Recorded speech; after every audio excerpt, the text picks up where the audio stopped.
الرحمن الرحیم. ہمیں آج سورہ بنی اسرائیل، جس کو سورہ اسراء بھی کہتے ہیں، اس کی آیت نمبر 31 سے 31 سے اپنا سبق شروع کرنا ہے. سورہ مبارکہ میں جو سبق اب ہم پڑھ رہے ہیں اس کے بارے میں یہ بات آپ کو بتا چکا کہ یہ آپ یوں سمجھیے کہ قرآن مجید کے 10 کمانڈمنٹس ہیں. قرآن کے کانٹیکسٹ میں اگر آپ اس کو دیکھیں تو سورہ بنی اسرائیل سورہ نحل کے بعد آئی ہے. سورہ نحل سورہ نمبر 16 ہے اور سورہ بنی اسرائیل سورہ نمبر 17 ہے. میں یہ آپ کو بات بار بار بتا چکا ہوں کہ قرآن مجید کو اللہ تعالیٰ نے جس طرح سے ترتیب دیا اس میں 108 صورتیں 114 میں سے جوڑا ہے. چنانچہ سورہ نحل اور سورہ بنی اسرائیل بھی مل کر ایک جوڑا بنتے ہیں. ان کے آپس کے جوڑا ہونے کے جو پہلو ہیں ان میں سے ایک نمایاں پہلو یہ ہے کہ سورہ نحل میں اللہ تعالیٰ نے اخلاقیات کے بارے میں ایک بنیادی سٹیٹمنٹ دی. یہ سٹیٹمنٹ سورہ مبارکہ کی آیت نمبر 90 میں ہے. ان اللہ یأمر بالعدل والاحسان وایتاء ذی القربى وینہی عن الفحشاء والمنکر والبغی. 3 اللہ تعالیٰ نے اس آیت میں اخلاقیات کے پازیٹیوز بیان کیے: عدل، احسان اور ایتاء ذی القربى، رشتہ داروں کو، قرابت داروں پر خرچ کرنا. اور 3 نیگیٹوز ہیں: وَيَنْهَا عَنِ الْفَحْشَاءِ وَالْمُنْكَرِ وَالْبَغْيِ، اور اللہ روکتا ہے تم کو فحش سے، منکر سے، ناپسندیدہ چیزوں سے، اور بغی سے. بغی یعنی حد سے آگے بڑھنا، سرکشی کرنا، دوسروں کے حقوق کو ان سے چھیننا. یہ سورہ مبارکہ اس سورہ میں جو اصول بیان ہوا ہے، ایک آیت میں جو اخلاقیات کا خلاصہ کیا گیا ہے یہاں اس کی تفصیل کر دی گئی. ان دونوں میں یہ رشتہ ہے. اسی طرح سے اور موضوعات بھی ایسے ہی ہیں. وہاں اگر اجمال ہے، اختصار ہے، تو یہاں اس کی تفصیل ہے. تو ہم نے پچھلی مرتبہ آیت نمبر 22 سے لے کے آیت نمبر 30 تک سبق پڑھا تھا، اور اس میں گویا کہ آپ یوں سمجھیے کہ سورہ نحل میں جو پہلا حصہ ہے، ان اللہ یأمر بالعدل والاحسان وایتاء ذی القربى، وہ ہم نے کور کر لیا. عدل، احسان اور رشتہ داروں پر خرچ کرنا. پہلے اللہ تعالیٰ نے فرمایا کہ کسی کو اللہ کے ساتھ شریک نہیں ٹھہرایا جائے گا، اللہ کے سوا کسی کی عبادت نہیں کی جائے گی، اور والدین کے ساتھ اس نے سلوک کیا جائے گا. دونوں باتیں اصل میں عدل کی باتیں ہیں. خاص طور پر اللہ کی عبادت کرنا یہ تو عدل کا تقاضا ہے، اور اسی طرح سے والدین کا خیال رکھنا یہ بھی انصاف کا تقاضا ہے. لیکن آگے چل کے اللہ تعالیٰ اس میں مزید بات کرتے ہیں اس نے سلوک کی، جو ظاہر ہے کہ احسان کی ایک کیٹیگری بن جاتی ہے. تو یہ ہم کو وہاں سے سمجھ میں آ گئی بات. اور پھر آگے رشتہ داروں کی بات کی گئی تو یہ فرمایا گیا کہ ان پر خرچ کرو. یہ گویا کہ آپ سمجھیں کہ احسان ہی کا ایک تقاضا ہے، اور اس میں اللہ تعالیٰ یہ بتا رہے ہیں ہمیں کہ احسان کرتے ہوئے ہم کو دوسرے لوگوں پر خرچ کرنا ہے. اب میں اس سے آگے پڑھ رہا ہوں. آپ نے جنہوں نے ویڈیو آن کیا پلیز کو آف کر دیں. اس کے بعد جو آیات اب ہم پڑھ رہے ہیں، عدیل آپ مجھے ہیلپ کریں گے یار کائنڈلی؟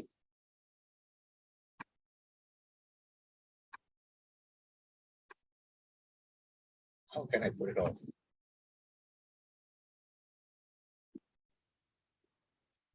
آیت نمبر 31 سے آنورڈ جو ہم پڑھ رہے ہیں، اس میں جو بات بیان کی گئی ہے وہ اب آیت کے اگلے ٹکڑے سے ہے. وَيَنْهَا عَنِ الْفَحْشَاءِ وَالْمُنْكَرِ وَالْبَغْيِ، اور وہ روکتا ہے تمہیں فحش کاموں سے اور منکر سے اور بغی سے. آپ یہ دیکھیے کہ اللہ تعالیٰ پہلے تو یہ بات بیان فرما رہے ہیں کہ وَلَا تَقْتُلُوا أَوْلَادَكُمْ خَشْيَةَ إِمْلَاقٍ، اور مت قتل کرو تم اپنی اولاد کو مفلسی کے ڈر سے. یہ پچھلی بات ہے کہ جس کو آگے اللہ تعالیٰ مزید بڑھا رہے ہیں کہ پیچھے اللہ تعالیٰ نے فرمایا تھا کہ یہ جو تمہارا اولاد کے بارے میں جو رویہ ہے یہ ہونا چاہیے کہ تم ان کے بارے میں شفیق ہو. ان پر جو اللہ نے تم کو دیا ہے تم خرچ کرو، جیسے کہ پیچھے بیان کیا گیا کہ تم اپنے رشتہ داروں پر خرچ کرو. اللہ نے جو تمہیں مال دیا ہے اس مال کے بارے میں تم کو بخیل ہونے کا اجازت نہیں دی گئی، بلکہ یہ فرمایا گیا ہے، کہا گیا ہے کہ تم مال کے بارے میں صحیح رویہ اختیار کرو، اپنے اوپر بھی خرچ کرو اور دوسروں پر بھی خرچ کرو. تو دوسروں پر خرچ کرنے کے لیے اللہ تعالیٰ کی جو ہدایت ہے وہ اس پہلو سے ہے جو میں پچھلی مرتبہ بیان کر چکا کہ ہم جو کچھ کماتے ہیں یہ اصل میں اللہ کی عنایت، اللہ کا عطیہ، اور ہم اس کو اپنے اوپر خرچ کرتے ہیں اس لیے کہ اللہ کی مہربانی ہے کہ اس نے ہمارے اوپر خرچ کرنے کو اس نے ہمارے لیے یہ مہربانی فرمائی ہے کہ اپنا فضل ہم کو دیا ہے، ہم کو اس سے نوازا ہے. لیکن وہ یہ چاہتا ہے کہ ہمیں جو اس نے مال دیا ہے اس میں سے ایک حصہ ہم دوسروں پر بھی خرچ کریں، اس ذمہ داری کے ساتھ کہ اس دنیا میں اللہ تعالیٰ انسانوں میں جو معاشی تفاوت رکھے ہوئے ہیں اس کی ایک حکمت ہے، اور وہ حکمت یہ ہے کہ لوگوں کے شکر کا اور ان کے صبر کا امتحان. جن کو زیادہ ملا ہے وہ شکر کریں اور شکر گزاری کے اظہار کے طور پر وہ اپنے مال کا ایک حصہ ان پر خرچ کریں، اور جن کو کم ملا ہے وہ اللہ کے اس فیصلے پر قانے رہیں، قناعت کریں، اللہ کی رحمت سے امید رکھیں اور اس کے فیصلے پر کسی قسم کا کوئی احتجاج نہ کریں، اپنی شکر گزاری اور اپنے صحیح رویے کو اختیار کیے رکھیں.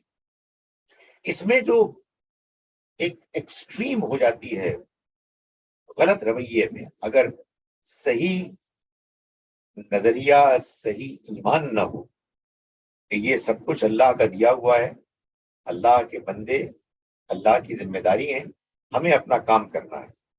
اگر آدمی کے ذہن میں یہ حقیقت نہ ہو تو پھر آدمی وہ طریقے اختیار کرتا ہے کہ جو ظلم بن جاتے ہیں.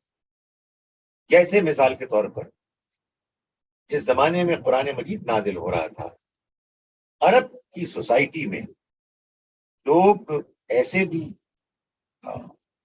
سخت دل تھے کہ وہ اپنی بیٹیوں کو جب وہ پیدا ہوتی تو ان کو اس ڈر سے زندہ دفن کر دیتے کہ یہ جب بڑی ہوں گی تو کیسے ہم ان کو کھلائیں پلائیں گے، جبکہ یہ تو کماؤ بھی نہیں ہے. تو اللہ تعالیٰ نے فرمایا کہ مت تم قتل کرو اپنی اولاد کو مفلسی کے ڈر سے. نحن نرزقهم، ہم ہی ان کو رزق دیتے ہیں، وَإِيَّاكُمْ، اور تم کو بھی، ان قتلہم، یقیناً ان کا قتل، خطن کبیرہ، یہ بہت بڑا گناہ ہے، بہت بڑا جرم ہے۔ ظاہر ہے کہ کسی کو قتل کرنا بھی، جیسا کہ ہم آگے دیکھیں گے، گناہ کبیرہ ہے، لیکن اگر انسان اپنی اولاد کو قتل کرے تو یہ تو گناہ میں قابل نفرت، قابل مذمت ہونے میں بہت آگے بڑھ جاتی ہے چیز۔ اور پھر وجہ کیا ہے؟ مفلسی کا ڈر۔ تو اللہ تعالیٰ فرما رہے ہیں کہ یہ تمہاری ذمہ داری تو نہیں ہے ان کو کھلانا پلانا، یہ تو ہماری ذمہ داری، ہماری ذمہ داری تو فضل تلاش کرنا ہے۔ انسان اگر اس نقطے کو سمجھ لے تو بہت سے مسئلے حل ہو جاتے ہیں، اور بہت سے غلط فلسفے ختم ہو جاتے ہیں۔ یعنی بھائی مجھے اپنا کام کرنا ہے، مجھے رزق کو تلاش کرنا ہے، میں اس میں کوئی کوتاہی نہ کروں، اس کے بعد اللہ مالک ہے، تنگی آتی ہے اللہ تعالیٰ سنبھال لے گا، کشادگی آتی ہے مجھے اللہ کے راستے میں خرچ کرنا ہے، میرا تو اس میں کوئی کمال نہیں ہے۔ اسی طرح سے یہ جو ہمارے یہاں بعض فلسفے بن گئے اور ان فلسفوں سے پھر موومنٹس بن گئی، لوگوں نے آگے بڑھ کر انقلاب کے باقاعدہ نقشے بنانے شروع کر دیے۔ ہمارے بچپن میں تو کامونزم کی موومنٹ بڑی ایک زوردار چیز ہوا کرتی تھی، ابھی بھی اس کے کچھ نہ کچھ شکلیں نظر آتی ہیں، اور ظاہر ہے کچھ ممالک بھی ہیں کہ جو کچھ اسی نظریے کے مطابق بنے، سوویت یونین، چین، کیوبا، نارتھ کوریا وغیرہ۔ اس میں بھی کیا ہے، سوچ یہی ہے کہ اصل میں کچھ لوگ بہت امیر ہو گئے ہیں، کچھ لوگ بہت غریب ہیں۔ یقیناً امیر لوگ بہت زیادتیاں کرتے ہیں، ایکسپلائٹ کرتے ہیں، لیکن آپ کا کام کیا ہے؟ آپ کا کام ہے کہ آپ اپنے امکانی حد تک اپنی اخلاقی حدود میں رہتے ہوئے آپ اپنی کوشش کریں، اس لیے کہ یہ نہیں آپ کر سکتے کہ آپ معاشی طور پر لوگوں کو آسودہ کرنے کے لیے لوگوں کو قتل کرنا شروع کر دیں، انقلاب کے نعرے لگانے شروع کر دیں کہ تم آ جاؤ اور چلا دو ان فیکٹریز کو، ان کھیتوں کو۔ نہیں، ہم یہ نہیں کر سکتے۔ سو یہ تعلیم جو ہے اللہ کی، یہ بڑی متوازن بیلنس تعلیم ہے۔ فرمایا کہ تم ان کو قتل مت کرو مفلسی کے ڈر سے۔ بات یہ ہے کہ ہم ہی ہیں کہ جو ان کو بھی رزق دیتے ہیں اور تم کو بھی۔ ان قتلہم کان خطئا کبیرہ، ان کا قتل ایک بہت بڑا جرم ہے۔ اسی میں وہ بات بھی آ جاتی ہے جو ہمارے یہاں میں دیکھتا ہوں کہ بہت لوگوں کو پریشانی ہوتی ہے کہ بچے چھوٹے ہیں، ہم مر گئے تو کیا ہو جائے، کیا ہوگا، کیسے ہم سنبھالے، کوئی سنبھالے گا۔ میں دیکھتا ہوں کہ خاص طور پر وہ بچے کے جو جن کے بارے میں خدشہ ہوتا ہے کہ وہ اپنے آپ کو لک آفٹر نہیں کر سکیں گے، کوئی ان کے اندر ایسی کمی ہوتی ہے۔ بیٹیوں کے بارے میں خیال ہوتا ہے۔ بھائی بات یہ کہ آپ ذمہ دار نہیں ہیں، آپ تو یہاں ایک رول پلے کرنے آئے ہیں، آپ کی تو یہاں آزمائش ہو رہی ہے، اس آزمائش میں آپ پورا اتریں اور بہتر سے بہتر رویہ اختیار کریں۔ باقی رہی یہ بات کہ کون سنبھالے گا، وہ سنبھالے گا کہ جو اس دنیا کو پہلے سے سنبھال رہا ہے، ابھی بھی سنبھالے ہوئے ہے اور آئندہ بھی سنبھالے۔ ہمیں فکر کرنی چاہیے اپنی آخرت۔ مجھے ایک صاحب بہت اچھے لگتے ہیں، وہ بہت انرجیٹک، بہت قابل اور بڑی محنت کرنے والے ہیں، اور ان کی محنت کا جو ٹارگٹ ہے، نصب العین ہے، وہ یہی انقلاب ہے، یعنی مزدوروں غریبوں کا کہ سٹیٹس کو وہ حیثیت ملے کہ وہ برابر ہو جائے۔ میں نے ان کو ایک مرتبہ کہا کہ یار جو آپ کام کر رہے ہیں وہ آئی کین انڈرسٹینڈ، ایک بڑا اہم کام ہے، اور میں آپ کے جذبے سے اور آپ کے کام کے انداز سے اور آپ کی پرسنالٹی سے اور آپ کے علم سے میں آئی ایم ویری امپریسڈ، میں رش کرتا ہوں آپ پر، لیکن مجھے یہ سمجھ میں نہیں آتا کہ آپ کیا کر رہے ہیں. آپ اگر مزدوروں کی اور غریبوں کی ضرورت کو پورا کرنے کے لیے بہترین طریقے سے بندوبست کی ایک تگ و دو کر رہے ہیں، تو اس سے آپ کیا کر لیں گے؟ ہو سکتا ہے آپ اچیو کر لیں، تو وہ جو مر چکے ہیں ان کا کیا بنے گا؟ اور ان کے لیے بھی جتنا آپ کر رہے ہیں یہ بھی مر جائیں گے، تو پھر کس کے لیے؟ اگلی نسل کے لیے وہ بھی مر جائے گی. تو بھائی بات یہ ہے کہ وہ کوشش کرو کہ جو کوشش ہمیشہ رہنے والی، یعنی ہمیشہ کی زندگی کی کوشش. خیر انہوں نے ایک تمیز سے مجھے جواب دے دیا، لیکن زیادہ بحث آگے نہیں بڑھی. فرمایا ولا تقربوا الزنا، اور زنا کے قریب مت آؤ، انہ کان فاحشہ، یہ ایک فحش کام ہے، وساء سبیلا، اور یہ بڑا برا راستہ ہے، بہت بری راہ ہے. فحش ہے یعنی کھلی بے حیائی ہے.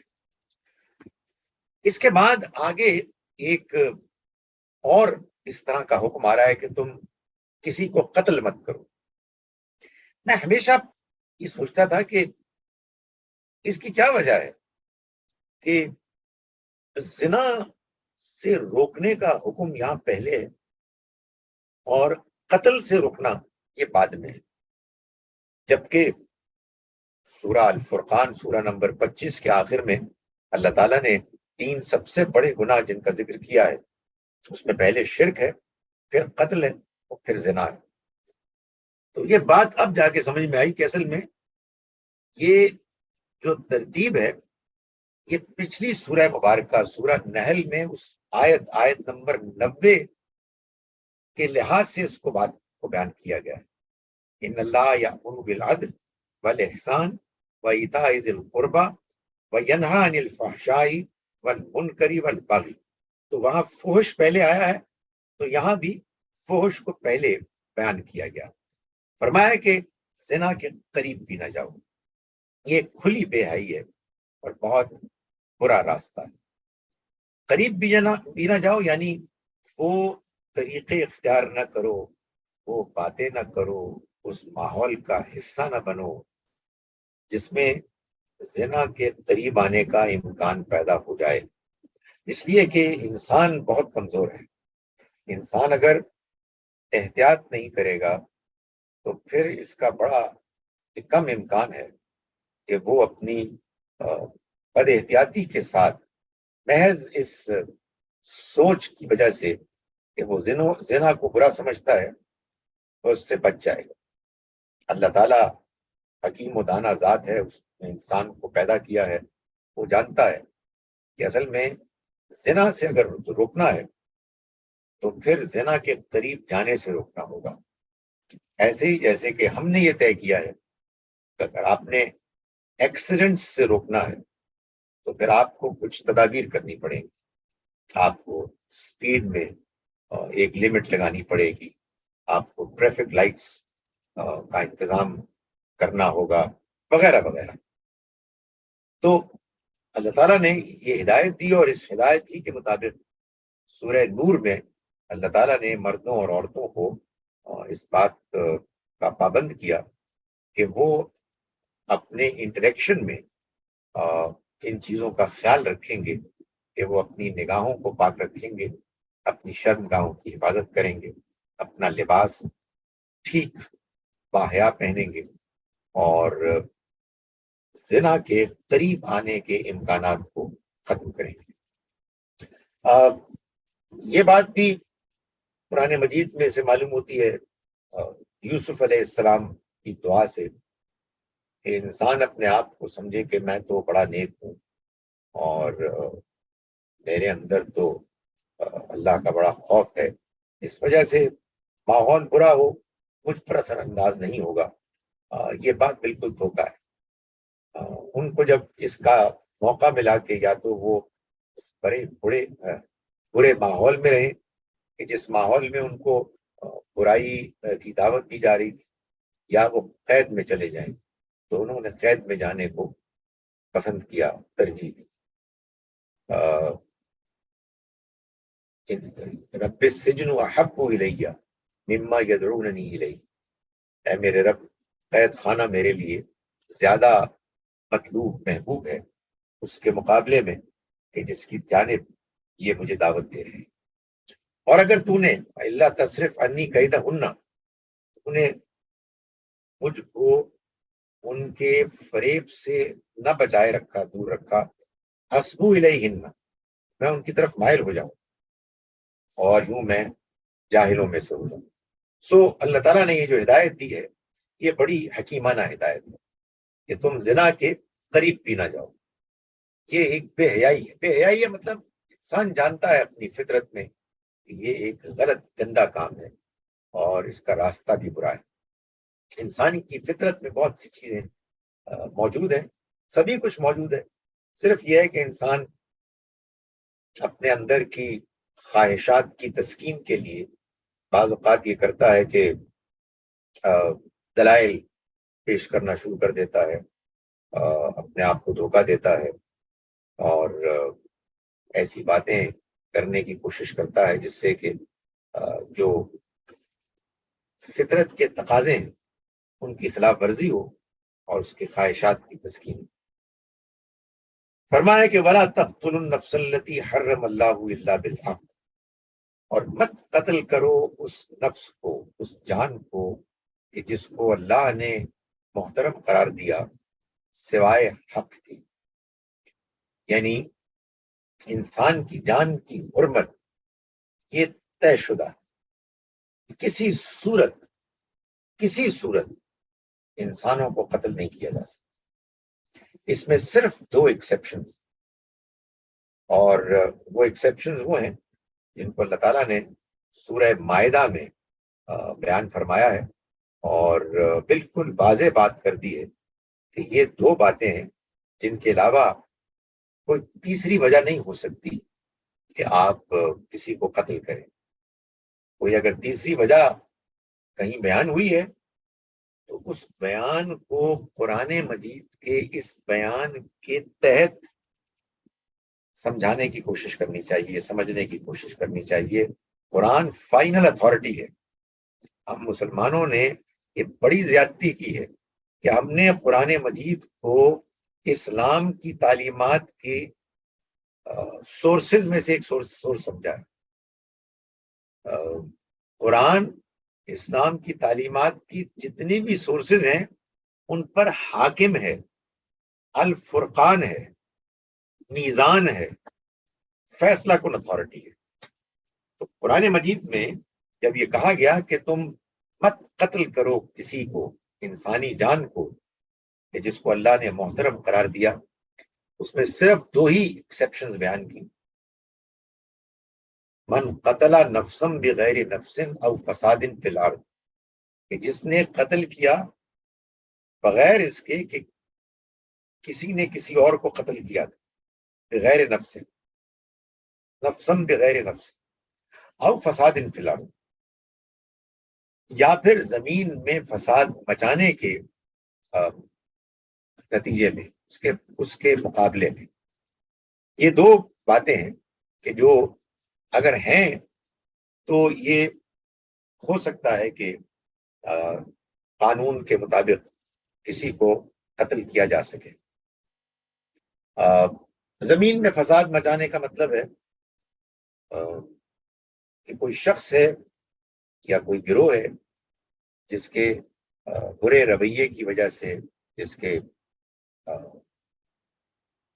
معاشرے کے خلاف اقدامات کی وجہ سے انسانوں کی جان، انسانوں کا مال یا انسانوں کی آبرو خطرے میں، جیسے ہوتے ہیں نا زنا کاری کو پھیلانے والے یا ریپسٹس یا ڈاکو یا قتل و غارت کرنے والے سیریل کلرز، ان کے بارے میں سورہ مائدہ میں بتایا اللہ تعالیٰ نے کہ یہ وہ لوگ ہیں کہ جو مستحق ہیں اس کے، ان کو بے دردی کے ساتھ قتل کر دیا جائے۔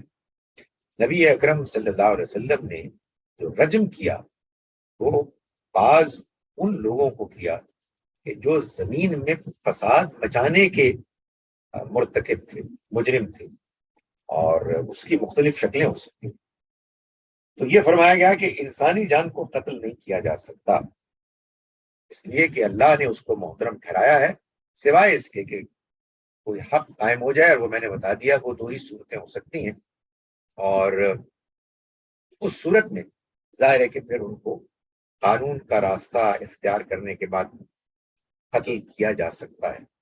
فمن قتل مظلوما، اور جو قتل کیا گیا ایسے کہ وہ مظلوم ہوا، فقط جعلنا لولیہ، ہم نے اس کے ولی کے لیے ٹھہرا دیا، مقرر کر دیا ہے، سلطانن، ایک سلطان، ولی کو ہم نے اختیار دے دیا ہے، سلطان دے دیا، فلا یسرف فی القتل، وہ قتل میں حد سے آگے نہ بڑھے۔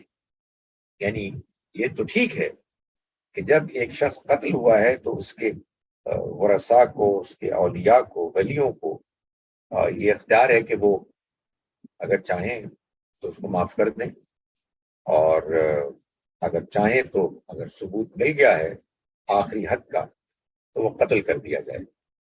اور اگر کوئی ایسا موقع ہے کہ جس میں خود ہی ان کو اس سزا کو نافذ کرنا ہے، تو اس صورت میں بھی انہیں بس جتنی حد تک اجازت ہے اتنی ہی حد اختیار کرنی ہے، یعنی قتل کرنا ہے، بے دردی کے ساتھ قتل نہیں کرنا۔ بے دردی کے ساتھ قتل کرنے کا اجازت تو زمین میں فساد مچانے والوں کے لیے۔ اسی طرح سے یہ نہیں ہو سکتا کہ آپ قتل کسی نے کیا اور آپ کسی اور کو قتل کر دیں۔ یہ بھی نہیں ہو سکتا کہ قتل کرنے کے بعد مقتول کی لاش کے ساتھ آپ زیادتی کریں وغیرہ وغیرہ۔ فرمایا انہو کان منصورا، اس کی مدد کی جائے، یعنی جو قتل کیا گیا ہے اس کے وارثوں کو اختیار دینے کے نتیجے میں اور معاشرے کو ان کی مدد کرنے کے نتیجے میں اس کی مدد ہوگی۔ ظاہر ہے وہ تو دنیا سے رخصت ہو گیا، لیکن بہرحال اس کے ساتھ جو ظلم ہوا ہے، جس نے ظلم کیا ہے، اس کی سزا کے لیے پھر معاشرہ سرگرم ہوگا اور مدد کی جائے گی۔ فَلَا تَقْرَبُوا مَالَ الْيَتِيمِ إِلَّا بِالَّتِي هِيَ أَحْسَنُ، اور یتیم کے مال کے قریب بھی نہ جاؤ سوائے اس صورت کے کہ جو اچھی ہے۔ حتیٰ یبلغ اشدہ، جب تک کہ وہ جوانی کی، پختگی کی عمر کو نہ پہنچ جائیں۔ یہ بھی وہی انداز اختیار کیا گیا کہ جو زنا کے معاملے میں کیا گیا، کہ زنا کے قریب نہ جاؤ اور یتیم کے مال کے قریب نہ جاؤ۔ معلوم ہوتا ہے کہ یہاں بھی کچھ ایسی ٹیمپٹیشن ہوتی ہے کہ ایک مرتبہ آپ بہت قریب پہنچ گئے اس مال کے، تو پھر اس کو بے جا، بغیر جسٹیفیکیشن کے استعمال کرنے کی طرف میلان ایسا ہوتا ہے کہ آدمی اپنے آپ کو روک نہیں پاتا۔ یہاں جو بات بیان کی گئی ہے وہ یتیموں کے بارے میں کی گئی۔ یتیم ظاہر ہے کہ کسی معاشرے میں بھی ایک نمائندہ کیٹیگری ہے ان لوگوں کے لیے، ان لوگوں کو ڈسکرائب کرنے کے لیے کہ جو ایسے ہیں کہ جو بے یار و مددگار ہیں، جن کو ہم کہتے ہیں نا ولنریبل، یعنی جن کو اپنے آپ کو بچانے، اپنی سپورٹ کے لیے کوئی طریقہ ان کو حاصل نہیں ہے، کوئی سورس حاصل نہیں ہے۔ یہ ظاہر ہے کہ وہ بچے ہوتے ہیں کہ جن کے سر سے ان کے باپ کا سایہ اٹھ گیا ہے، تو اب یہ معاشرے کی ذمہ داری، تو اللہ تعالیٰ نے اس بات کو بیان کیا اور یہ پابند کیا معاشرے والوں کو کہ وہ ان کے مال کو سنبھال کے رکھیں۔ بہترین طریقے سے استعمال کریں، اور وہی صورت اس کو استعمال کرنے کی ہونی چاہیے جو اچھی ہے، جس سے ان کے مال کی بہتری، اس میں اضافہ، اس کا کوئی امکان ہو۔ نہ کہ وہ کام کرو کہ جس کو قرآن مجید نے سورہ نساء میں بیان کیا کہ اپنا اور ان کا مال مکس اپ کر دو اور ان کے اچھے مال سے کو ریپلیس کر دو اپنے برے مال سے، اور ان کا اچھا مال لے لو۔ ظاہر ہے کہ یہ وہی لوگ کریں گے کہ ان کے خیال میں کوئی دیکھ نہیں رہا اور جواب دہی کہیں نہیں ہوگی، اور ظاہر ہے کہ یہی اللہ کا تقاضا، اللہ کا حکم ہے ان لوگوں کے معاملے میں بھی جو اگرچہ کہ یتیم تو نہیں لیکن یتیموں ہی کی طرح بے سہارا ہیں، اور ان کے پاس کوئی سپورٹ سسٹم نہیں ہے۔ یہ انسان کے ایمان کا ایک امتحان ہوتا ہے۔ اللہ پر ایمان اس بات کا تقاضا کرتا ہے کہ ہم خاص طور پر ان موقعوں پر کہ جبکہ ہمیں پورا اختیار ہوتا ہے کہ ہم غلط کام کریں، زیادتی کریں، ایکسپلائٹ کریں، کوئی ہمیں روکنے والا نہیں ہوتا، خاص اس موقع پر اللہ کا ہم سے یہ تقاضا ہے کہ ہم ہرگز ہرگز وہ غلط کام نہ کریں کہ جو کام ہمارے لیے ٹیمپٹنگ ہے لیکن وہ کام غلط اور ناجائز۔ اور جب یتیم بچے بڑے ہو جائیں تو پھر ان کا مال جیسا کہ سورہ نساء میں فرمایا ان کو واپس کرتے ہیں۔ وَأَوْفُوا بِالْعَهْدِ، اور عہدوں کو پورا کرو۔ عہد، وعدہ، پرومس، کانٹریکٹ، یہ ساری زندگی چلتا رہتا ہے۔ آپ کہیں ملازم ہوتے ہیں تو آپ ایک معاہدے کے پابند ہوتے ہیں۔ آپ جس ملک کے شہری ہیں آپ اس ملک کے ساتھ معاہدہ کیے ہوئے ہیں۔ اس ملک کا جو بھی نظام ہے، اس کا جو بھی کانسٹیٹیوشن ہے، اس کے مطابق آپ نے صحیح رویہ اختیار کرنا، اس کی پابندی کرنی۔ آپ کوئی بزنس کرتے ہیں، اس میں بھی معاہدہ ہوتا ہے، اس کو آپ کو پورا کرنا ہوتا ہے۔ آپ کا کوئی مذہب ہے، آپ مسلمان ہیں، تو آپ مسلمان ہونے کے ناطے سے آپ کا ایک وعدہ ہے اپنے رب سے، اور اس کے بدلے میں آپ کے رب کا وعدہ ہے آپ سے، اور یہ ظاہر ہے کہ اس بات کا وعدہ ہے کہ ہم اس کی فرما برداری کریں گے اور اس کے بتائے ہوئے راستے کو اختیار کریں گے، اور اس نے وعدہ کیا ہے کہ اس کے نتیجے میں وہ ہمیں آخرت میں کامیابی سے ہمکنار کرے گا۔ مگر یہی نہیں ہے، حقیقت واقعہ یہ ہے کہ زندگی میں جہاں کہیں بھی ہماری کوئی ریلیشن شپ قائم ہوتی ہے، شادی نکاح اس میں سے ایک بہت بڑی مثال ہے۔ یہاں بھی اب تو خیر لکھت پڑھت ہوتی ہے، اور اس کو تو خیر قرآن مجید نے باقاعدہ ایک معاہدہ قرار دیا اور بڑا مضبوط معاہدہ، فَأَخَذْنَا مِنْكُمْ مِيثَاقًا غَلِيظًا، اور انہوں نے یعنی تمہاری بیویوں نے تم سے ایک بڑا گہرا بڑا مضبوط معاہدہ کیا ہے۔ لیکن یہ معاہدہ یہ صرف ریٹن نہیں ہوتا بلکہ امپلائیڈ بھی ہوتا ہے، یعنی معلوم ہے ہمارے، جیسا کہ ابھی ہم نے پڑھا، والدین کے ساتھ ایک ان ریٹن کانٹریکٹ ہے ہماری فطرت میں، کہ جیسا کہ انہوں نے ہم کو پالا پوسا جبکہ ہم بچے تھے، ہم اگر ان کو پائیں گے بڑھاپے کی عمر میں اور اس سے پہلے بھی، تو ہم ان کے فرما بردار اور خدمت گزار ہوں گے، کی عزت کرنے والے ہوں۔ اسی طرح سے ہم رشتہ داروں کے ساتھ جو ہمارا تعلق ہے اس میں بھی ایک امپلائیڈ وعدہ ہے، ان کے ساتھ ہم اس نے سلوک کریں گے۔ ہم جس معاشرے کا حصہ ہیں، ہمارے ہمسائے ہیں، ان کے ساتھ ہمارے کسی معاہدے کے تحت تعلقات طے ہوتے ہیں۔ یہ معاہدہ کیا ہے؟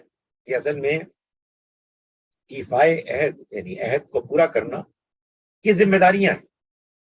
یعنی انسان دوسرے انسانوں کے ساتھ ذمہ داریوں میں بندھا ہوا ہے اور ان ذمہ داریوں کو ہمیں پورا کرنا ہے. تو اللہ تعالیٰ نے اس کو باقاعدہ فرمایا کہ اوفو بالعہد، عہد کو پورا کرو. ان العہد کان مسئولا، بے شک عہد اس کے بارے میں سوال کیا جائے. نبی اکرم صلی اللہ علیہ وسلم نے فرمایا کہ لا دین لمن لا عہد لہ، جو عہد کی پابندی نہیں کرتا اس کا کوئی دین نہیں. دین تو نام ہی اس چیز کا ہے کہ ہم نے اللہ سے عہد کیا ہے، اور کوئی شخص جو اللہ سے عہد کرے وہ اللہ کے بندوں کے ساتھ جو ایک اس کی فطرت میں امپلائیڈ عہد ہے اس کو نظر انداز کرے، یہ ظاہر ہے کہ معاہدے کی پابندی تو نہیں ہے. تو فرمایا کہ عہد، اس کے بارے میں پوچھا جائے گا. وَأَوْفُوا الْكَيْلَ إِذَا كِلْتُمْ وَزِنُوا بِالْقِسْطَاسِ الْمُسْتَقِيمِ. اس کے بعد فرمایا کہ تم پیمانے سے دو تو پورا دو، پورا بھر کے دو، اور تولو تو ٹھیک ترازو سے تولو. یعنی بعض اوقات ناپنا پڑتا ہے اور نہ بعض اوقات تولنا پڑتا ہے. تو جب یہ تم کام کرو تو پورا پورا کرو. یعنی تم جب بزنس میں ہو تو تم بزنس کرتے ہوئے تم نے کوئی ڈنڈی نہیں مارنی، بلکہ بالکل ٹھیک وزن کرنا ہے، ٹھیک تولنا ہے، ٹھیک ناپنا ہے. جب دوسروں سے تم لے رہے ہو رقم، قیمت، تو تمہیں ان کو وہی دینا چاہیے جس کا تم نے ان سے وعدہ کیا. یہ اصل میں اس کی اسپرٹ کہ آپ سے جو ایکسپیکٹڈ ہے اور جس کے لیے آپ کو کوئی دوسرا پرائس دے رہا ہے، سروسز دے رہا ہے، آپ کو بھی اسی کے مطابق پورا پورا دینا ہے. اور یہاں بھی اگر آپ غور کیجئے تو کیا ہوتا ہے، جو لوگ ڈنڈی مارتے ہیں، جو لوگ وزن میں ناپنے میں کمی کرتے ہیں، وہ اصل میں اس اعتماد پہ کرتے ہیں کہ کسی کو معلوم ہی نہیں ہو رہا.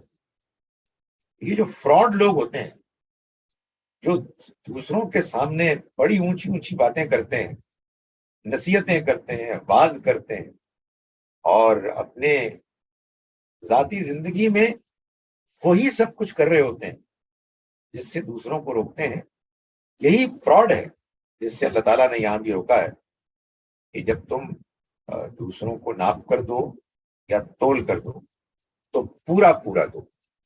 تو اللہ تعالیٰ نے یہاں جو بات کی ہے وہ بھی جیسے کہ میں نے گزارش کی کہ اگرچہ کہ ہے تو ایک اسپیسیفک دائرے میں، لیکن اس کو جب آپ پھیلائیں تو زندگی کے ہر معاملے میں آپ کو اس کی اپلیکیشن نظر آئے گی.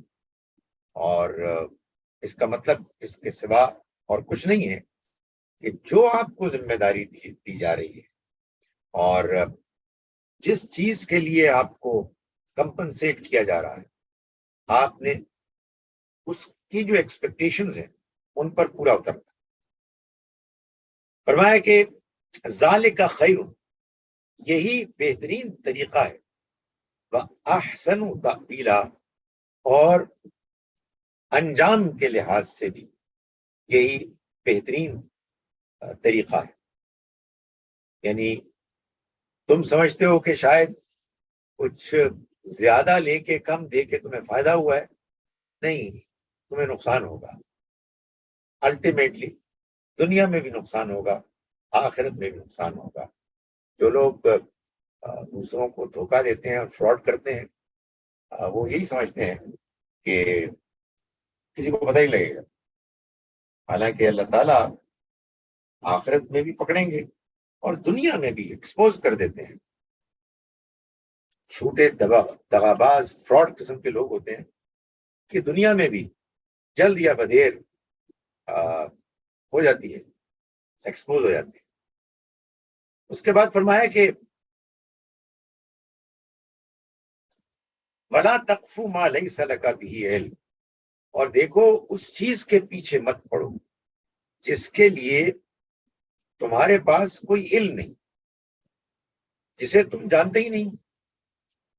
آپ اس دنیا میں بہت سی چیزیں جانتے ہیں، دیکھتے ہیں، ان کو آپ ان سے ڈیل کریں، ان کے بارے میں آپ اصل میں ذمہ دار ہیں۔ جو آپ دیکھ نہیں سکتے ان کو آپ کیوں آپ ٹٹولتے ہیں، ان کے بارے میں کیوں دلچسپی لیتے ہیں؟ اس لیے کہ وہ تو آپ کے دائرے سے باہر کی چیز، اس کو اگر آپ نے اختیار کیا تو اس کا مطلب یہ ہوگا کہ آپ اس دنیا کو تلاش کر رہے ہیں، اس کی ٹوہ میں لگ رہے ہیں کہ جو آپ کی پہنچ سے باہر ہے۔ اس کا یہ مطلب نہیں ہے کہ آدمی کو جو دنیا ہماری پہنچ سے باہر ہے اس کی کوئی علمی تحقیق نہیں کرنی چاہیے۔ یہ تو ایک اخلاقی حکم دیا جا رہا ہے کہ آپ کو مثال کے طور پر کسی کے بارے میں بدگمانی کرنے کا کوئی حق نہیں ہے، کسی پر آپ الزام نہیں لگا سکتے۔ آپ کے پاس ثبوت کوئی نہیں ہے، لیکن کچھ لوگ بول رہے ہیں، دوسروں کے اوپر الزامات لگا رہے ہیں، آپ بھی ان میں شامل ہو رہے ہیں، نہیں، آپ کو کوئی حق حاصل نہیں ہے ایسا۔ اسی طرح سے اللہ تعالیٰ کے بارے میں بھی جو کچھ اللہ نے ہم کو بتا دیا ہے وہ تو خیر اللہ کا دیا ہوا علم ہے، لیکن اس کے علاوہ ہم اپنے وہم سے، اپنے گمان سے کچھ اور قیاسات کریں، یہ چیزیں جو ہیں یہ اس کی اجازت نہیں دی گئی ہے۔ تو اللہ تعالیٰ نے گویا کہ ایک واضح ہمارے سامنے باؤنڈریز لگا دی، اخلاقی معاملات، علم میں تحقیق کرنے کے لیے جو جستجو کرنی ہے کرو، لیکن دوسروں کے بارے میں آپ کی پرائیویٹ زندگی میں دلچسپی لیں، ان کے بارے میں بدگمانی کریں، ان کے بارے میں افواہیں پھیلائیں، ان پر الزامات لگائیں، اللہ کے بارے میں وہ باتیں امیجن کرنا شروع کر دیں جس کے لیے آپ کے پاس کوئی بیسس نہیں ہے۔ فرمایا دیکھو ان السمع والبصر والفؤاد، سننے کی صلاحیت، دیکھنے کی صلاحیت اور سوچنے سمجھنے کی صلاحیت، کلو اولئک کان عنہ مسئولا، یہ سب چیزیں وہ ہیں جن کے بارے میں سوال ہو۔ یہ نویں بات تھی۔ اور آخری بات کیا ہے؟ لا تمشی فی الارض مرحا، زمین پر تم اکڑ کے مت چلو، یعنی تکبر مت کرو۔ انک لن تخرق الارض، نہ تو تم زمین کو پھاڑ سکتے ہو، یعنی نہ تو تمہاری یہ مجال ہے کہ تم ایسے چلو کہ زمین پھٹ جائے۔ ولن تبلغ الجبال طولا، اور نہ ہی تم پہاڑ کو طوالت میں تم مات کر سکتے ہو، پہاڑوں کی بلندی کو تم پہنچ سکتے ہو۔ یعنی اپنی حیثیت کو پہچانو، ایک چونٹی کیڑے کی طرح کہ تم ہو، تو جو حیثیت ہے اس کے لحاظ سے تمہیں اپنے آپ کو رکھنا چاہیے۔ یہ جس تکبر میں تم مبتلا ہو جاتے ہو اس کے لیے تمہارے پاس کوئی بنیاد نہیں، اور اسی لیے ہماری زبان میں تکبر کے لیے بڑا صحیح لفظ غرور بولا جاتا ہے۔ یعنی غرور کیا ہے؟ دھوکا۔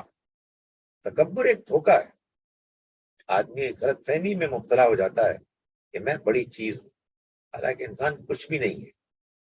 یہ انسان کے اس دنیا میں آنے کے وقت سے لے کر اب تک جتنے بھی اس کے مشاہدات اور تجربات ہیں اس کو یہی بتا رہے ہیں کہ انسان ناتوانی سے اس دنیا میں آتا ہے، کچھ عرصے اس کو کچھ اختیار ملتا ہے، اور پھر اگر اس دوران میں اس کو موت نہ آ جائے پھر ناتوانی میں چلا جاتا ہے۔ اور ظاہر ہے کہ موت تو سب سے بڑی انسان کی ناتوانی کی ایک دلیل ہے، ایک انڈیکیشن ہے. تو فرمایا کہ تم زمین پر آہستگی اور نرمی، عاجزی اور فروتنی کے ساتھ چلا کرو. یعنی مطلب یہ ہے کہ تکبر مت کرو. تکبر انسان کرتا ہے دولت کی وجہ سے، اپنے اقتدار، قدرت جو اس کو حاصل ہے، اختیار، اس کی وجہ سے، اپنے علم، اپنے تعلقات، اپنے حسن کی وجہ سے، وغیرہ وغیرہ. تو یہ سب آنے جانی چیزیں ہیں. ان میں سے کسی کو بھی نہ آدمی یہ کہہ سکتا ہے کہ یہ میرا اپنا کمال ہے، اور نہ یہ کہہ سکتا ہے کہ یہ میرے پاس ہمیشہ کے لیے ہے. تو ایک احمقانہ بے وقوفی پر مبنی انسان کا یہ رویہ ہے، تکبر کا رویہ، جس کے بارے میں نبی اکرم صلی اللہ علیہ وسلم نے فرمایا کہ جس دل میں رائی کے دانے کے برابر بھی تکبر ہوگا وہ جنت میں نہیں جا سکتا. اور آپ نے پھر یہ واضح فرمایا کہ تکبر دو چیزوں کا نام، ایک دوسرے انسانوں کو اپنے سے کمتر سمجھنا، اور دوسرا حق کے آگے اکڑنا. آپ کے سامنے صحیح بات آ گئی ہے اور آپ اس صحیح بات کو ماننے کے لیے جھکنے کی بجائے آپ اکڑ رہے ہیں. تو اللہ تعالیٰ نے اس کو بیان فرمایا کہ یہ تم ہرگز نہ کرو. فرمایا کہ کل ذالک کان سیئہ عند ربک مکروہا. یہ ساری کی ساری باتیں، یعنی ان کی برائیاں، تمہارے رب کے آگے نہایت ناپسندیدہ ہے. یعنی کہنے کا مطلب یہ ہے کہ یہ تو ٹھیک ہے کہ ان میں سے بعض باتیں وہ ہیں کہ جو یہاں مثبت طریقے سے بیان ہوئی. یعنی مثلا والدین کے ساتھ حسن سلوک کرو، اپنے غریب رشتہ داروں پر خرچ کرو. لیکن ان کا جو الٹ ہے، کانا سیئہ، یعنی والدین کے ساتھ زیادتی کرنا اور رشتہ داروں کے ساتھ زیادتی کرنا، ان کے حقوق کو تلف کرنا، نظر انداز کرنا. فرمایا کہ یہ مکروہ چیزیں ہیں. قرآن مجید میں جہاں اللہ تعالیٰ نے فرمایا ہے کہ ان تجتنبوا کبائر ما تنہون عنہ، اگر تم بچے رہو گے ان بڑے بڑے گناہوں سے جن سے تمہیں روکا گیا ہے، تو ہم تم سے چھوٹے گناہ دور کر دیں گے. اور ایک جگہ فرمایا کہ تم بچے رہو الکبائر الاثم والفواحش، بڑے گناہوں سے اور فحش کاموں سے. جن چیزوں سے اللہ تعالیٰ نے روکا ہے وہ یہی چیزیں ہیں جن کا ذکر ہم نے ان آیات میں پڑھا. اگلی آیت جو ہم اگلی مرتبہ انشاءاللہ پڑھیں گے اس میں یہ بات واضح ہو جائے گی کہ قرآن مجید میں جو کئی جگہوں پر اللہ تعالیٰ نے یہ فرمایا ہے کہ ہم اللہ کے دین میں دو باتیں پاتے ہیں، یعلمہم الکتاب والحکمہ، یعنی پیغمبر تعلیم دیتے ہیں کتاب اور حکمت. حکمت سے مراد یہی باتیں، یعنی انسان کے اندر کی اخلاقیات. ان اخلاقیات کو اللہ تعالیٰ نے اختیار کرنے کا حکم دیا ہے. میں اپنے تجربے کو بار بار بیان کرتا ہوں کہ مجھے جب ایک مرتبہ انڈیا میں اخلاقیات پر گفتگو کرنے کا موقع ملا، اور ایک بڑی تعداد میں لوگ تھے، کوئی ایک کمپنی کے 400 کے قریب لوگ تھے، ایک بڑی ان کی ٹریننگ ہو رہی تھی، اینول ٹریننگ. اس میں نے انہی آیات کو بیان کیا بغیر یہ بتایا کہ میں قرآن پڑھ رہا ہوں. یہ باتیں بیان کر دی تو ایک صاحب نے، جو ان میں سب سے زیادہ بزرگ تھے، اور وہ اکثر ان میں لوگ جو تھے وہ ہندو تھے، مسلمان دو چار ہی تھے، انہوں نے بتایا کہ جی یہ آپ نے جتنی باتیں بیان کی ہیں ہم ان سب کو مانتے ہیں، ہمیں ان میں کسی میں بھی کوئی اختلاف نہیں.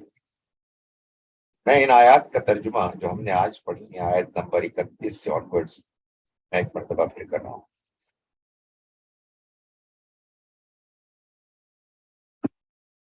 بسم اللہ الرحمن الرحیم. وَلَا تَقْتُلُوا أَوْلَادَكُمْ خَشْيَةَ إِمْلَاقٍ، اور تم اپنی اولاد کو مفلسی کے ڈر سے قتل مت کرو. نحن نرزقهم وإياكم، ہم ہی ان کو بھی رزق دیتے ہیں اور تم کو بھی. ان قتلہم، بے شک ان کو قتل کرنا، ان کا قتل، کانا خطأ کبیرہ، ایک بڑا جرم ہے. فلا تقربوا الزنا، اور زنا کے تم قریب بھی نہ آؤ. انہو کان فاحشہ، یہ ایک کھلی بے حیائی ہے. وساء سبیلا، اور برا راستہ ہے. ولا تقتلوا النفس التي حرم اللہ الا بالحق، اور مت قتل کرو اس جان کو کہ جس کو اللہ نے محترم قرار دیا سوائے کسی حق کے. فمن قتل مظلوما، اور جو مارا گیا، قتل کیا گیا مظلوم ہو کر، فقط جعلنا لولیہ، تو ہم نے ٹھہرا دیا ہے اس کے ولی کے لیے سلطانن، اختیار. فلا یسرف فی القتل، تو اسے چاہیے کہ وہ قتل کے معاملے میں حد سے آگے نہ بڑھے. انہو کان منصورا، بے شک اس کی مدد کی جائے گی. ولا تقربوا مال الیتیم، اور یتیم کے مال کے قریب نہ آؤ. الا باللتی ہی احسن، سوائے اس طریقے کے کہ جو بہترین طریقہ ہے. حتی یبلغ اشدہ، یہاں تک کہ وہ پہنچ جائے اپنی پختگی کی عمر کو. واوفوا بالعہد، اور عہد کو پورا کرو. ان العہد کان مسئولا، عہد کے بارے میں سوال ہوگا. واوفوا الکیل اذا کلتم وزنوا بالقسطاس المستقیم، اور پورے پیمانے کے ساتھ دو جب تم ناپ کے دو، اور تم وزن پورا کرو جب تم تول کے دو، سیدھے ترازو کے ساتھ. ذالک خیر، یہی بہترین طریقہ ہے. واحسن تاویلا، اور بہترین انجام کے لحاظ سے بھی بہترین ہے. ولا تقف ما لیس لک بہ علم، اور مت پیچھے پڑو اس کے کہ تمہیں جس کے بارے میں کوئی علم نہیں. ان السمع والبصر والفؤاد، بے شک سننے، دیکھنے اور سوچنے سمجھنے کی صلاحیتیں، کل اولئک، یہ سب، کان عنہ مسئولا، ان کے بارے میں سوال کیا جائے گا. فلا تمشی فی الارض مرحا، اور زمین پر تم اکڑ کے مت چلو. انک لن تخرق الارض، تم نہ تو زمین کو پھاڑ سکتے ہو پیر نیچے مار کے. فلن تبلغ الجبال طولا، اور نہ ہی تم پہاڑ کی اونچائی کو پہنچ سکتے ہو اپنے طوالت میں. کل ذالک، یہ سب باتیں، کانا سیئہ، ان کی برائیاں، عند ربک، تمہارے رب کے نزدیک، مکروہا، سخت ناپسندیدہ. اقول قولی ھذا واستغفر اللہ لی ولکم. جی شبنم صاحبہ، اپنے آپ کو انمیوٹ کر کے آپ سوال کیجیے. جی السلام علیکم سر. جی سر، مجھ سے ایک ینگ بچی قرآن پڑھ رہی ہے. اس نے کویشچن کیا کہ جو قتل کی سزا ہے، فرض کریں کہ اگر دنیا میں قتل کرتا ہے اور وہ اس کو دیت لے لیتے ہیں اس کے وارث اور اس کو معاف کر دیتے ہیں اس کے بدلے، تو کیا اس کے باوجود وہ اللہ کے ہاں اس کو سزا ملے گی اس کی سر؟ بچے کے سوال سے یہ معلوم ہوتا ہے کہ اس کے ذہن میں یہ بات ہے کہ اگر جس نے قتل کیا وہ قتل ہو جائے تو پھر تو اس کے گناہ معاف ہو جائیں گے. نہیں، کوئی ضروری نہیں. گناہ کے معاف ہونے کے لیے کسی کا سزا پانا ضروری نہیں، گناہ کے معاف ہونے کے لیے توبہ ضروری ہے۔ یہ بالکل ممکن ہے کہ ایک شخص کو قتل کی سزا ملے اور وہ قتل ہو جائے، پھانسی پہ چڑھ جائے، لیکن وہ اس ضد کے ساتھ، اس عناد اور تکبر کے ساتھ پھانسی چڑھے کہ میں نے کوئی غلط کام نہیں کیا، یہ خواہ مخواہ مجھے سزا مل رہی ہے، تو اس کا مطلب یہ ہے کہ اس نے توبہ نہیں کی۔ سو چاہے اس کو قتل کی سزا ملے قتل کی صورت میں، یا اس کو قتل کی سزا ملے دیت دینے کی صورت میں، دونوں صورتوں میں اس کے قتل کے گناہ پر معافی اس کو ملے گی اللہ کے ہاں، جب وہ اللہ تعالیٰ سے صدق دل کے ساتھ توبہ کر کے اپنی اصلاح کے لیے کوشش شروع کر دے۔ چلیے، یہ تو بڑی خوشی کی بات ہے کہ آج مزید کوئی سوال نہیں ہے۔ جی، دوبارہ آپ کر رہی ہیں شبنم صاحبہ؟ جی سر، میں نے ویٹ کیا تھا کسی اور کا ہینڈ ریز ہو جائے۔ سر مجھے تھوڑی کنفیوژن ہے سر، یہ جو اللہ تعالیٰ نے خلافت دی انسان کو زمین پر، اس سے کیا مراد ہے؟ کیا محض آزادی اور اختیار تو سر جنوں کے پاس بھی ہے اور کسی حد تک فرشتوں کے پاس بھی، تو اس خلافت سے کیا مراد ہے جو اللہ نے انسان کو دی؟ Thank you sir. یعنی اللہ تعالیٰ کے الفاظ ہیں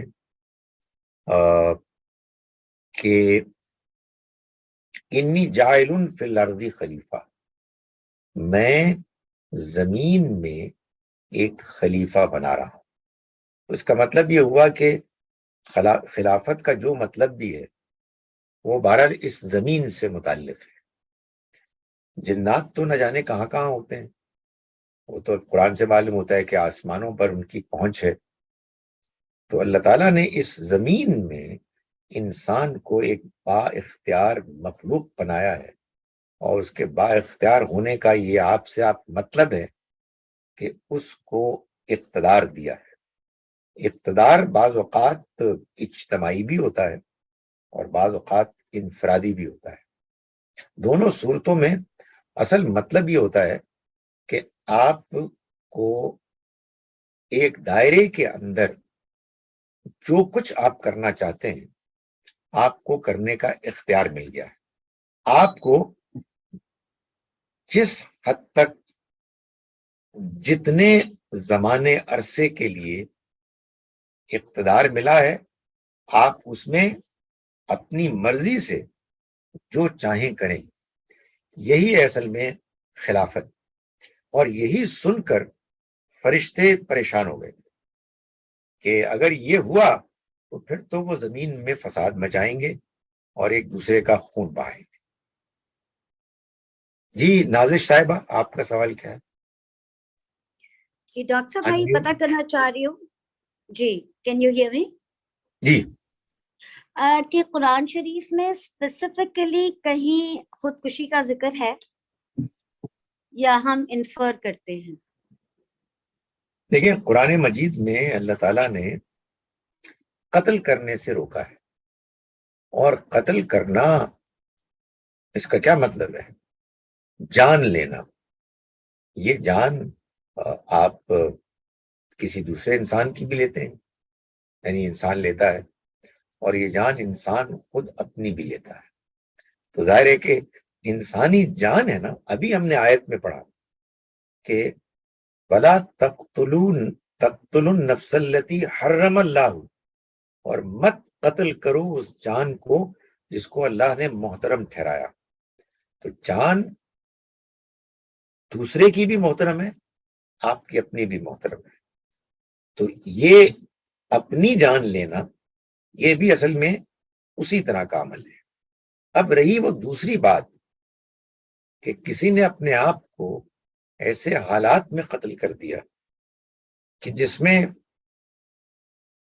اس کے خیال میں اس کے پاس کوئی اور اختیار نہیں تھا، یہ اب اس کے اور بندے کا معاملہ ہے، اس کے رب کا معاملہ ہے، اس کے رب کا اور بندے کا معاملہ ہے۔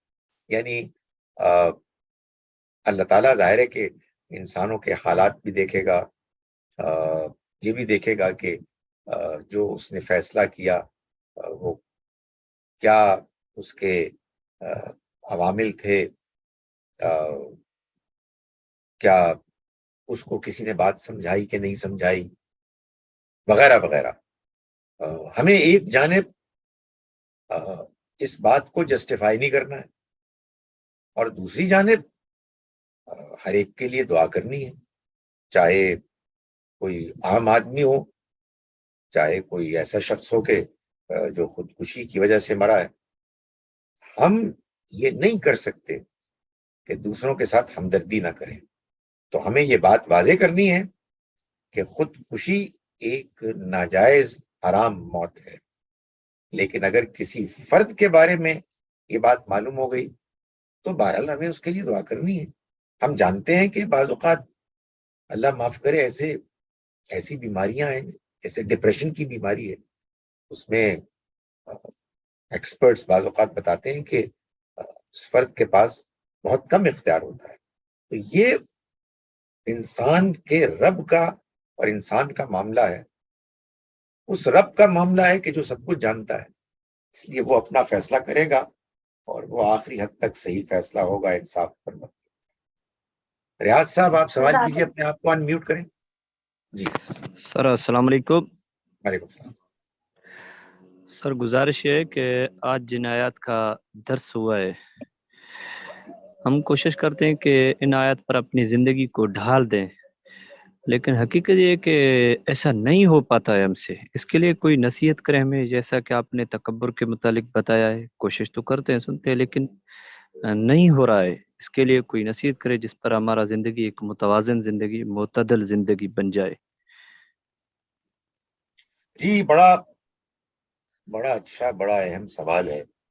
حقیقت واقعہ یہ ہے کہ جب میں قرآن کو بیان کر رہا ہوتا ہوں، اور آج بھی جب میں بیان کر رہا تھا، تو میں خود اپنے آپ سے پوچھ رہا تھا کہ تم کیا اس پہ پورا اترتے ہو؟ تو ڈر لگتا ہے، یہ تو حقیقت ہے۔